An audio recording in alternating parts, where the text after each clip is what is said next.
til at se den kommer der. Havde du faktisk et brød klar til det? Nej, altså jeg tror bare, de har ændret små detaljer der.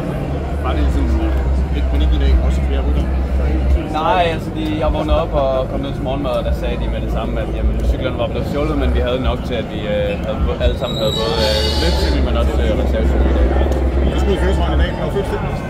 Jamen, det føles godt. Jeg er selvfølgelig glad for det, og håber på, at det ikke er alt for galt med de sår, små sår, jeg nogle gange har, så jeg er selvfølgelig lidt øm i kroppen, men ja, altså, jeg kom godt igennem det, og selvfølgelig er jeg også glad for, at rytterne de ventede på mig i går.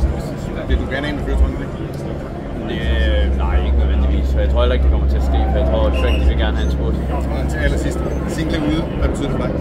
Ja, det er selvfølgelig virkelig, virkelig ærgerligt for os. Han er virkelig stærk rytter, og ja, at miste en så vigtig hjælperytter, det er ikke fedt, og også for ham personligt, at han er lige kommet tilbage fra en langvarig skade. Så for ham er det heller ikke så fedt. Men jeg håber alt det bedste for ham. Du skal starte med god tid. Tak for det.